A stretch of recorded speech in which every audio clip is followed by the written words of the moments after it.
आज के क्लास में हम लोग केमिस्ट्री का तीसरा चैप्टर पढ़ने वाले हैं, विद्युत रसायन, जिसको इंग्लिश में बोलते हैं इलेक्ट्रोकेमिस्ट्री। अभी तक हम लोग विद्युत के बारे में जानते हैं। विद्युत का मतलब होता है जो इलेक्ट्रिसिटी हम लोग बोलते हैं उसको हम लोग बोल सकते हैं विद्युत। रसायन का मतलब हो गया केमिस्ट्री। तो हम लोग दोनों का मिक्सअप पढ़ने वाले हैं। रसायन शब्द आया है मतलब क्या, अभिक्रिया से रिलेटेड है। विद्युत का मतलब हो गया कि धारा, करंट से रिलेटेड है। ठीक, इसके बारे में हम लोग दोनों कंबाइंडली इसका नाम लिखा जाता है जो बोला जाता है विद्युत रसायन, जिसको इंग्लिश में बोलते हैं इलेक्ट्रोकेमिस्ट्री। तो हम लोग बेसिकली इस चैप्टर में क्या पढ़ने वाले हैं, थोड़ा बहुत आइडिया पहले से हम डिस्कस कर देना चाहते हैं। हम लोग इस टॉपिक में ये पढ़ेंगे, जो हम लोग बैटरी देखते हैं उस बैटरी के अंदर किस प्रकार का अभिक्रिया होता है, कैसे अभिक्रिया होने के कारण उसमें धारा प्रवाहित होने लगता है, उस बैटरी से एक धारा निकलने लगता है जिसके कारण हम लोग क्या कर पाते हैं, कोई भी चीज़ें हम लोग क्या करते हैं, बल्ब जलाते हैं, या हम लोग बोल सकते हैं कि विभवांतर उत्पन्न हो जाता है जिससे बल्ब जलाते हैं, अलग अलग चीज़ें यूज हम लोग करते हैं। आखिरकार उसके अंदर होता क्या है, तो बेसिकली उसी चीज़ों के बारे में हम लोग इस चैप्टर में अध्ययन करना है। पहले हम लोग छोटे छोटे चीज़ों के बारे में पहले जान लेते हैं कौन क्या होता है। तो पहले हम लोग हेडिंग डालने पहले सबसे पहले चैप्टर का नाम लिखिएगा लोग, विद्युत रसायन, जिसको इंग्लिश में हम लोग कहते हैं इलेक्ट्रोकेमिस्ट्री। तो इसमें सबसे पहले हम लोग किसका डेफिनेशन पढ़ेंगे, विद्युत रसायन हेडिंग डालना है अब, और इसका डेफिनेशन लिखना है। यहाँ से आप पूरा लिख लेना है। ठीक, तो इसमें क्या दिया हुआ है इसको डिस्कस कर लेते हैं। भौतिक रसायन का वह शाखा, भौतिक रसायन जो इसमें फिजिक्स भी है और केमिस्ट्री भी है। तो भौतिक रसायन का वह शाखा जिसमें विद्युत ऊर्जा, जिसमें हम लोग किसके बारे में, विद्युत ऊर्जा के बारे में, और रासायनिक ऊर्जा, दोनों के दोनों साथ में यहाँ पे काम चलेगा, तथा इनके पारस्परिक संबंध, विद्युत ऊर्जा रासायनिक ऊर्जा में कैसे बदलता है या रासायनिक ऊर्जा विद्युत ऊर्जा में कैसे बदलता है, ये दोनों के बीच का जो संबंध आज हम लोग पढ़ने वाले हैं, जिस चैप्टर के अंदर पढ़ने वाले उसी का अध्ययन को हम लोग क्या कहते हैं, विद्युत रसायन कहते हैं। बेसिकली इसमें हम लोग दो चीजें पढ़ते हैं, विद्युत ऊर्जा और रासायनिक ऊर्जा। इसमें क्या करता है, रासायनिक ऊर्जा विद्युत ऊर्जा में बदलता है, या विद्युत ऊर्जा हम लोग क्या करते हैं, रासायनिक ऊर्जा में बदल देते हैं। जैसे कि अगर बैटरी चार्ज हो रहा है, बैटरी चार्ज हो रहा है मतलब क्या होगा, विद्युत ऊर्जा किसमें बदल रहा है, रासायनिक ऊर्जा में। जब बैटरी डिस्चार्ज हो रहा है, बैटरी से हम लोग कोई चीज इस्तेमाल कर रहे हैं बैटरी को, तो रासायनिक ऊर्जा किसमें बदल रहा है, विद्युत ऊर्जा में। तो ये प्रोसेस किस प्रकार से होता है, इसके इस चैप्टर के अंतर्गत ही हम लोग इसका अध्ययन करने वाले हैं। ठीक, तो यहाँ से यहाँ तक हेडिंग डाल देना है।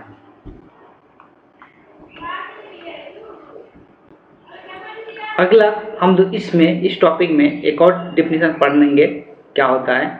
अगला हेडिंग डालना है विद्युत अपघटन। इसको हम लोग बाद में भी पढ़ेंगे, लेकिन अभी थोड़ा थोड़ा सबके बारे में चर्चा करते चलते हैं। विद्युत अपघटन क्या होता है।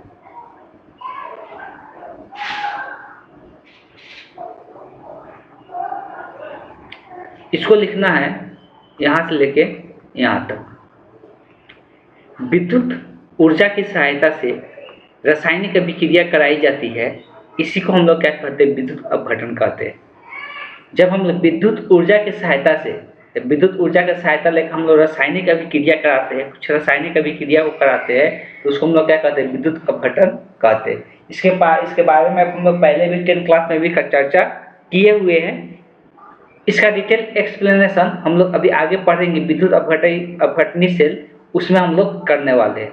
फिलहाल अभी याद रखना है कि जब हम लोग विद्युत ऊर्जा की सहायता से रासायनिक अभिक्रिया कराते हैं तो उसी को हम लोग क्या कहते हैं, विद्युत अपघटन। अगर थोड़ा सा हम यहाँ पे इंडिकेट कर देना चाहते हैं कि ये आखिरकार होता क्या है।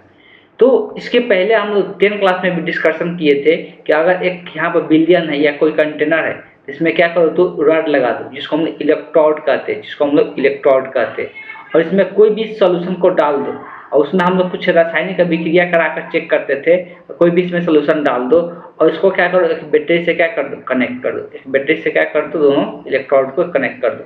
अब यहाँ पर होता क्या है कि ये बैटरी जो है, इससे जो ऊर्जा निकलता है, कौन सा ऊर्जा निकलता है, इससे ऊर्जा निकलने वाला कौन सा होता है, विद्युत ऊर्जा होता है। ये विद्युत ऊर्जा इसमें जाकर क्या करता है, अभिक्रिया को कराता है, तो उसी को हम लोग क्या कहते हैं, विद्युत अपघटन हम लोग कहते हैं। उसी को हम लोग क्या कहते हैं, विद्युत अपघटन कहते हैं इस प्रोसेस को। ठीक है, आगे चलते हैं।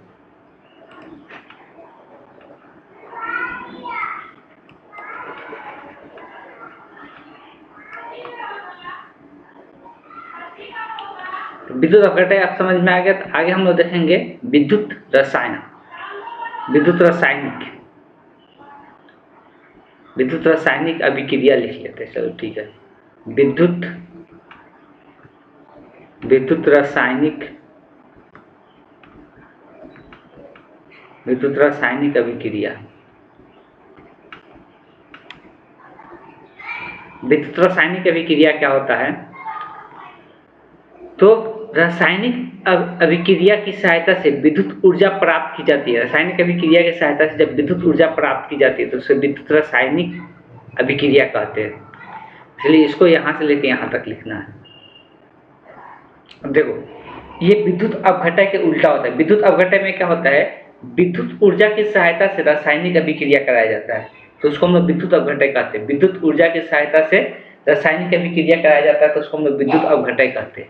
लेकिन कुछ जगहों पे ये देखने को मिलता है कि हम लोग क्या करते हैं, तो रासायनिक अभिक्रिया से क्या करते हैं, विद्युत ऊर्जा प्राप्त करते हैं। जैसे बैटरी से, जैसे बैटरी हो गया तो बैटरी से क्या करते हैं, विद्युत ऊर्जा प्राप्त करते हैं। इससे दो, एक प्लस वाला होता है टर्मिनल, एक माइनस वाला होता है, और एक बैटरी रहता है। तो ये मान लो कि ये बैटरी है, एक तरफ माइनस लिखा रहता है, एक तरफ प्लस लिखा रहता है, और जब इसको तार से जोड़ के बल्ब को जो कनेक्ट कर देता है, बल्ब कहने लगता है, जलने लगता है। तो ये क्या कर रहा है, इसके अंदर रासायनिक अभिक्रिया हो रहा है, और रासायनिक अभिक्रिया किसमें बदल दे रहा है, विद्युत ऊर्जा में बदल दे रहा है। जब कोई भी रासायनिक अभिक्रिया विद्युत ऊर्जा में बदलता है तो उसको हम लोग क्या कहते हैं, विद्युत रासायनिक अभिक्रिया कहते हैं। उसको हम लोग क्या कहते हैं, विद्युत रासायनिक अभिक्रिया कहते हैं।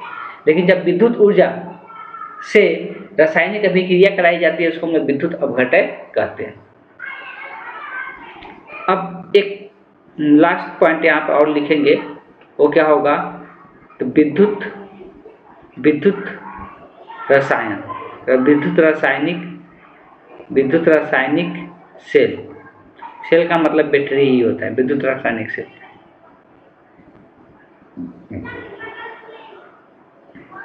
इसके अंदर हम जो बोल रहे हैं उसको लिखना है, विद्युत रासायनिक सेल। जिस तंत्र के अंदर विद्युत रासायनिक अभिक्रिया होती है, जिस तंत्र के अंदर, तंत्र का मतलब होता है सिस्टम, कोई भी एक सिस्टम हो सकता है। जिस तंत्र के अंदर विद्युत रासायनिक अभिक्रिया होती है, जिस तंत्र के अंदर विद्युत रासायनिक अभिक्रिया होती है, उस तंत्र को विद्युत रासायनिक सेल कहते हैं। उस तंत्र को विद्युत रासायनिक सेल कहते हैं। उस तंत्र को विद्युत रासायनिक सेल कहते हैं। जो भी हम लोग अभिक्रिया का बात कर रहे हैं, अभिक्रिया किसके अंदर, एक बैटरी के अंदर होता है। जब वो बैटरी के अंदर जब अभिक्रिया होता है तो उसी सिस्टम, उसी बैटरी को हम लोग क्या कहते हैं, विद्युत रासायनिक सेल कहते हैं। सेल बैटरी में ज़्यादा का डिफरेंस नहीं होता है, बहुत सारे सेलों को जोड़कर क्या करना किया जाता है, बैटरी का निर्माण किया जाता है। तो हम लोग कभी कभी सेल को ही बैटरी बोलते हैं, बैटरी को सेल बोलते हैं। लेकिन बेसिकली इतना ही अंतर होता है। जब सेल होता है, सेल को हम लोग 2-3 सेल को एक साथ जोड़ देते हैं तो उसको हम लोग क्या नाम दे देते हैं, बैटरी का नाम देते हैं। ठीक है,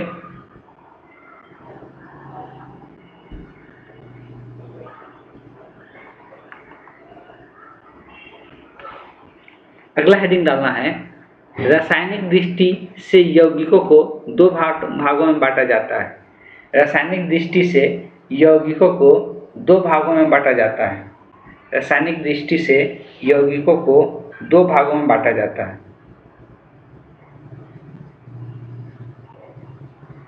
ठीक है, पहले कॉन्टेक्स्ट में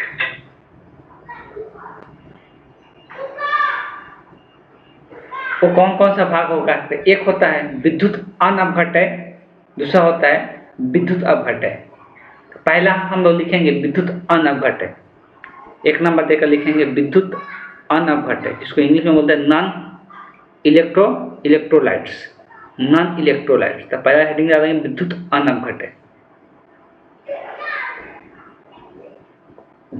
इसको यहाँ से लेके यहाँ तक लिख लेना है, क्लोरोफॉर्म ETC यहाँ तक लिख, सबसे अच्छा यहाँ तक लिख ETC। ठीक, इसमें क्या दिया हुआ है, वे यौगिक जो द्रवित अवस्था या जलीय विलयन की अवस्था में विद्युत का क्या होता है, अचालक होता है, वैसा यौगिक जिसको जल में मिला दे या किसी भी द्रव में मिला दे, उस अवस्था में भी वो विद्युत का क्या होता है, अचालक होता है। वो क्या होता है, विद्युत का अचालक होता है। तो उसको हम लोग क्या कहते हैं, विद्युत अनअपघट्य कहते हैं। उसको हम लोग क्या कहते हैं, विद्युत अनअपघट्य करते हैं। जब किसी यौगिक को किसी द्रव में या किसी जलीय विलयन में मिलाया जाता है, तो मिलाने के बाद उसमें विद्युत धारा प्रवाहित नहीं किया जा सकता है, उसमें विद्युत धारा प्रवाहित नहीं होगा, तो वैसे पदार्थ को, वैसे यौगिक को हम लोग क्या कहते हैं, विद्युत अनअपघट्य कहते हैं। उस यौगिक को हम लोग क्या कहते हैं, विद्युत अपघट्य, विद्युत अनअपघट्य। बेसिकली इसको अगर डिटेल में जानना चाहते हैं तो मान लेते हैं, चलिए एक एक्सपेरिमेंट करते हैं कि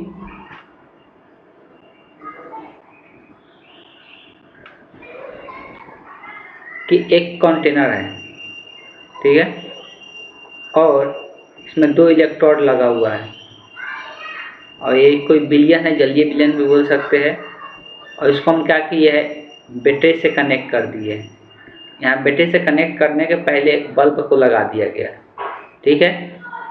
अब जब इसको पानी में डाल कर रखे इलेक्ट्रोड को 2 तारों से जोड़ दिए हैं, ये बल्ब नहीं जल रहा है। ये क्या हो रहा है, बल्ब नहीं जल रहा है। अब इसमें यौगिक हम मिलाने जा रहे हैं, ध्यान सुनिएगा। हम इसमें एक यौगिक मिलाने जा रहे हैं जिसको हम नाम दे रहे हैं नमक। तो नमक को क्या करें, नमक लेकर इसमें क्या कर दे रहे, डाल दे रहे, इस कंटेनर के अंदर क्या कर दे रहे, डाल दे रहे। जैसे ही नमक इस कंटेनर के अंदर डाल रहे हैं, ये बल्ब जलना क्या हो जा रहा है, ये बल्ब जलना शुरू हो जा रहा है, ये बल्ब जलना शुरू हो जा रहा है। फिर एक यही प्रोसेस करते हैं, लेकिन एक तरफ एक और कंटेनर लेते हैं, एक तरफ एक और कंटेनर लेते हैं, ध्यान सुनिएगा। और इसमें भी क्या कर रहे हैं, 2 इलेक्ट्रोड लगा रहे, 2 इलेक्ट्रोड लगा रहे। इस इलेक्ट्रोड को बैटरी से कनेक्ट कर रहे हैं और एक बल्ब को इसमें भी क्या कर दे रहे, जोड़ दे रहे, ठीक। अब इस विलयन के अंदर, इस विलयन में क्या मिला रहे, चीनी को मिला रहे, इस विलयन में चीनी को मिला रहे। ध्यान सुनिएगा, ध्यान समझने की कोशिश कीजिएगा। इस विलयन के अंदर क्या कर रहे, चीनी को मिला दे रहे। इसमें क्या मिला है, नमक, इसमें क्या मिला है, चीनी। हो क्या रहा है कि इसमें नमक मिलाए है तो ये बल्ब जलना शुरू हो गया, लेकिन इसमें चीनी मिला है तो ये बल्ब नहीं जल रहा है। जब चीनी का घुल मिला रहे तो बल्ब नहीं जल रहा है, जब नमक का घुल मिला रहे तो बल्ब जलने लगा।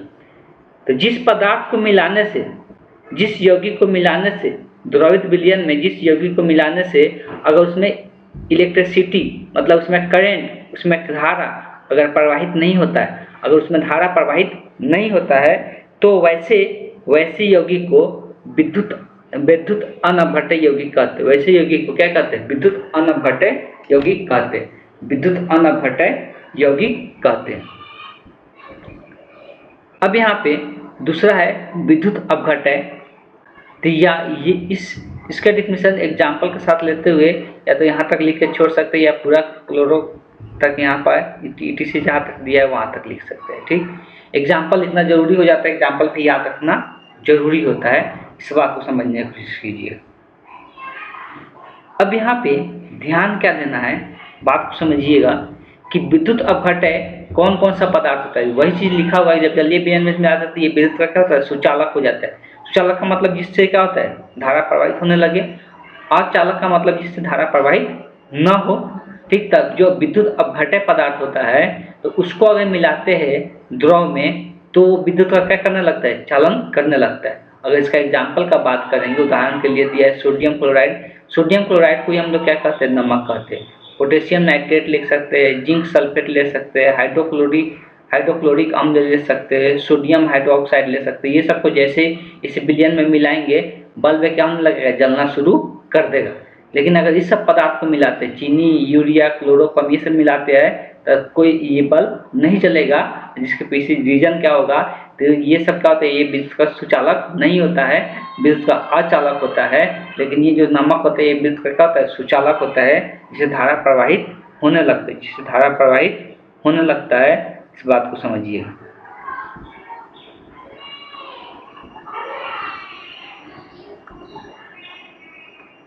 दोनों का डेफिनेशन अगर लिख लिए,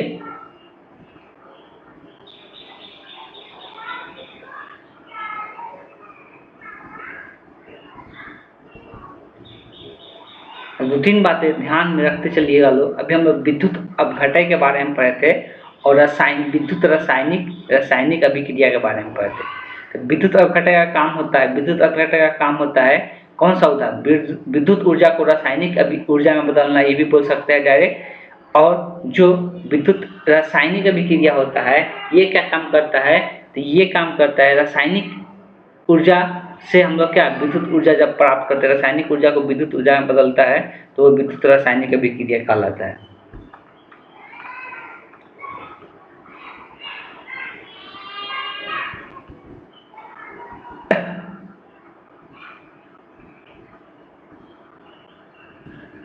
अब देखो कुछ विद्युत अपघटय जो होता है, अब हम लोग विद्युत अपघटय हो गया जिससे क्या होता है, जिसके विलयन में क्या देखने को मिलता है, धारा प्रवाहित होने लगता है, उसको हम लोग विद्युत अपघटय कहते हैं।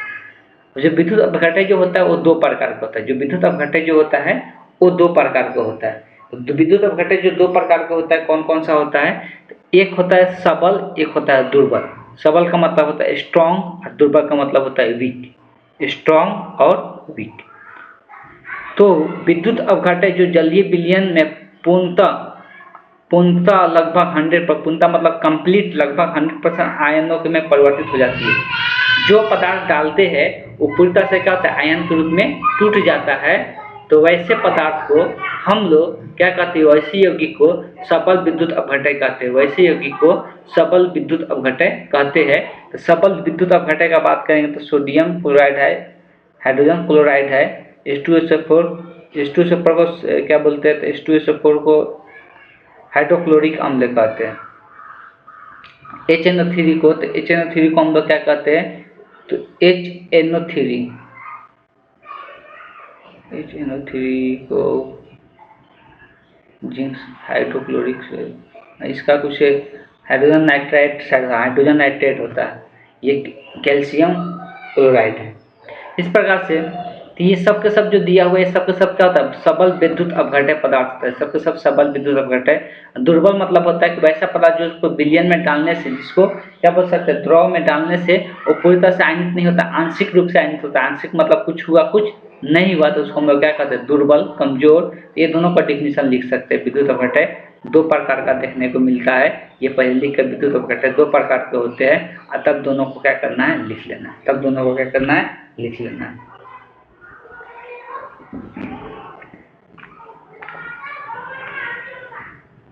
जो सबसे पहले इस चैप्टर में हम लोग जो पढ़ना वो है विद्युत अपघटन। विद्युत अपघटन याद रखना है, एक बार डिफिनेशन लिखवा दिया गया है लेकिन फिर से इसको दोबारा डिफिनेशन लिखवाया जाएगा। थोड़ा सा अंतर देखने को मिलेगा डिफिनेशन में, और उसमें कुछ खास अंतर देखने को नहीं मिलेगा। किसी यौगिक के द्रवित अवस्था या विलयन की अवस्था में विद्युत धारा प्रवाहित कर यौगिक को अपघटित करने की प्रक्रिया विद्युत अपघटन कहलाता है। किसी यौगिक के द्रवित अवस्था या विलयन की अवस्था में विद्युत धारा जब विद्युत धारा प्रवाहित कर यौगिक को अपघटित किया जाता है, तोड़ा जाता है, तो उसको हम लोग क्या कहते हैं, विद्युत अपघटन कहते हैं। उसको हम लोग क्या कहते हैं, मतलब बोल सकते हैं हम लोग रासायनिक अभिक्रिया कराया जाता है, उसमें धारा प्रवाहित करके क्या किया जाता है, रासायनिक अभिक्रिया कराया जाता है, तो उसको हम लोग क्या कहते हैं, विद्युत अपघटन कहते हैं। इसको हम लोग पहले भी लिखे थे, तो वैसे सेम थोड़ा सा लैंग्वेज को चेंज करके डिफिनेशन दे दिया है। ठीक, हर एक प्रकार से समझ में आना चाहिए जैसे भी है। विद्युत अपघटय हेडिंग डालना है और पूरा यहाँ से लेके यहाँ तक लिखना है।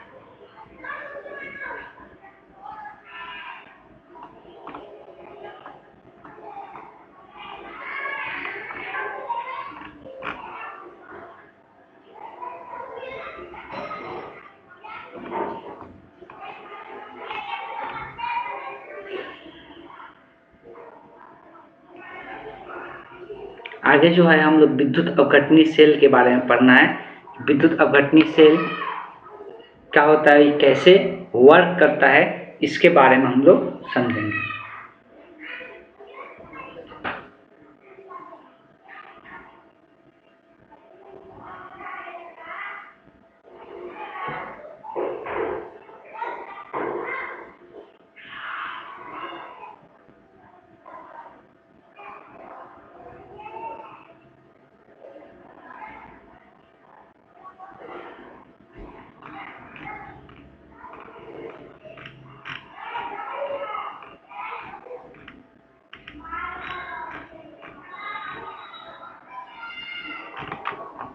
तो सबसे पहले तो समझ लेना है विद्युत अपघटनी सेल किसी भी अभिक्रिया को कराने में क्या करता है, मदद करता है।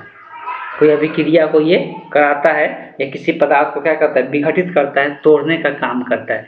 किसी पदार्थ को इस विलयन के अंदर डाल देते हैं तो उसको क्या करता है, ये तोड़ने का काम करता है। इस बात को समझिएगा।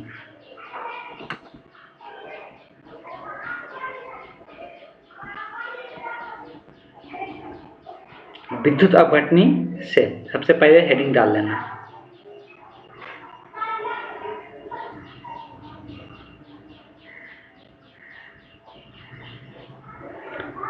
हम देखो इसमें क्या करते हैं, एक बर्तन लेते हैं, कंटेनर लेते हैं, जिसमें एक विलायक को डाल देते हैं, ठीक।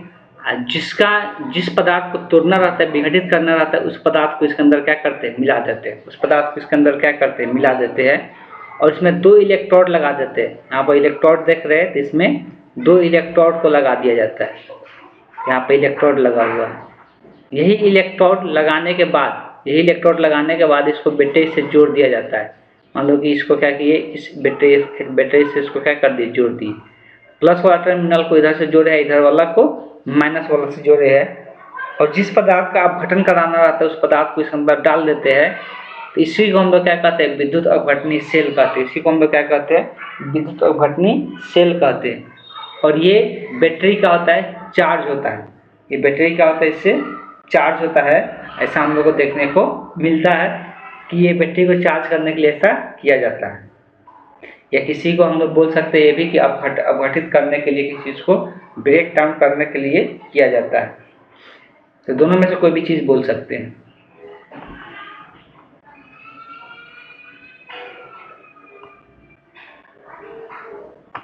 ऐसा करते हैं, ये टॉपिक थोड़ा सा बड़ा है तो इस टॉपिक को हम आज रहने देते हैं। किसी कारण से मतलब वीडियो को हम आगे नहीं बढ़ा रहे। इस टॉपिक को हम नेक्स्ट क्लास में स्टार्ट करेंगे। तो आज के लिए थोड़ा कम देर का ही क्लास रहा। आज के लिए हम इतना ही रहने देते हैं। नेक्स्ट क्लास में हम लोग फिर इस टॉपिक पर डिस्कशन करेंगे।